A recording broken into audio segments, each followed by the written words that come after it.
Yeah, anything that you would like to discuss about meditation? So I have one question for you while you're doing the research.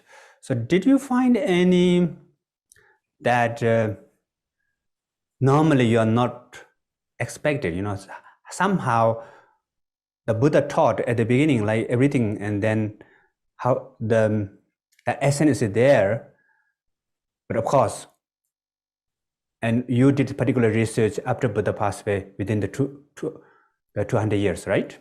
Yeah.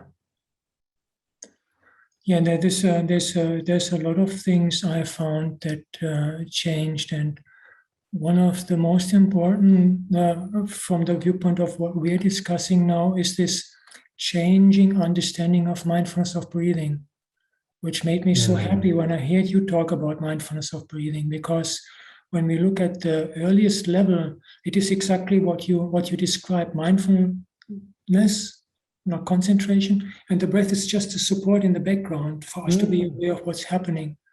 And in the actual instruction, it has 16 steps that the Buddha leads us through to work in this way.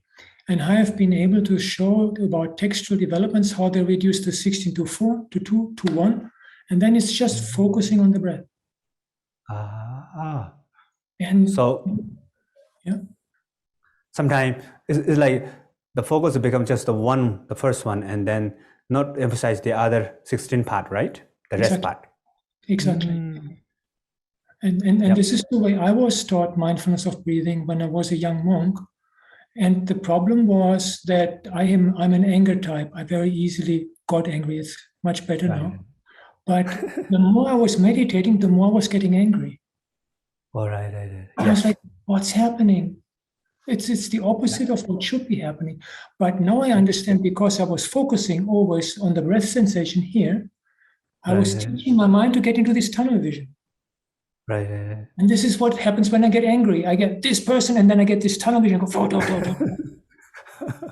Right.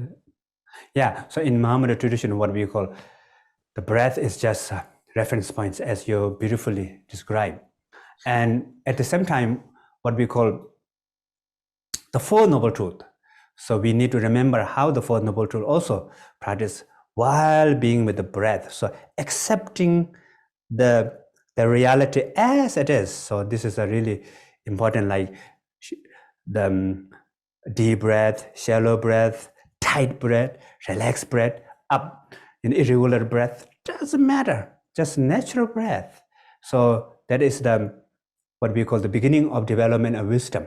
So the wisdom meaning knowing the reality as it is. So if we can be the breath as it is develop wisdom.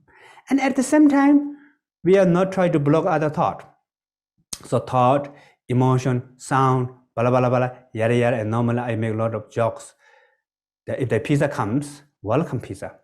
And welcome pizza come, welcome pizza go. But the important is, as long as if you still remember the breath, it's okay. The point of the concentration, point of the samadhi or of mindfulness is being with the breath. So if you remember the glimpse of the breath, whatever, blah, blah, yada, yada, it's okay. But as soon as if you say, cannot think pizza, no any other thought, only breath, then what happened? We think about pizza. And not only one pizza, 3 pizza, 4 pizza, 10 pizzas, So then, so accepting the other thought, mistakes, blah, blah, blah, yada, yada, yada, is what we call the beginning of letting go of aversion. And then being as it is, good, bad, doesn't matter, is the beginning of letting go of craving or desire. So just with the breath, we develop wisdom. And then that wisdom is the beginning of letting go of ignorance. And at the same time, we are letting go of aversion and craving.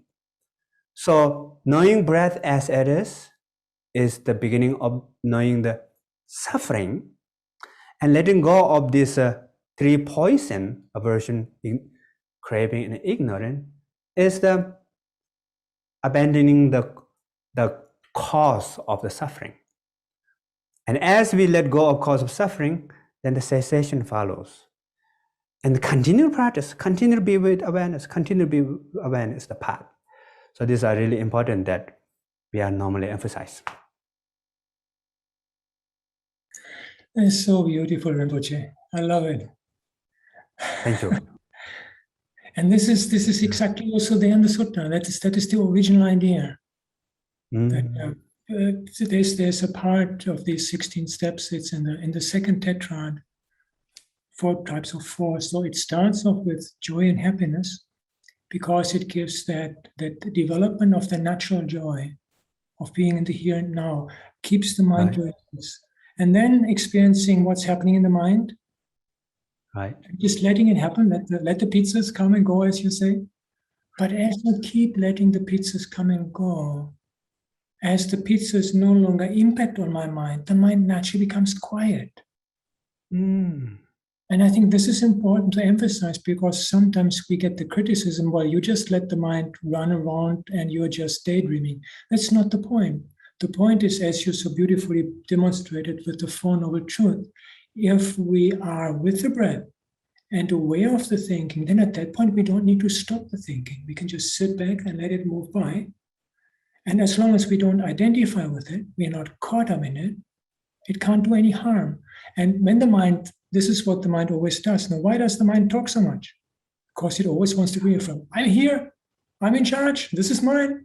So if I say, no, not yours, no, not mine, the mind goes like blah, blah, blah, blah, blah, blah, blah, and the mind becomes naturally quiet, naturally calm, settling in itself. And this is precisely where then we can experience the mind as such. This is the next step in the Anapanasati Sutta, in the discourse. The mental formations are being experienced, they naturally come, and then you experience mind as such. Wonderful, wonderful.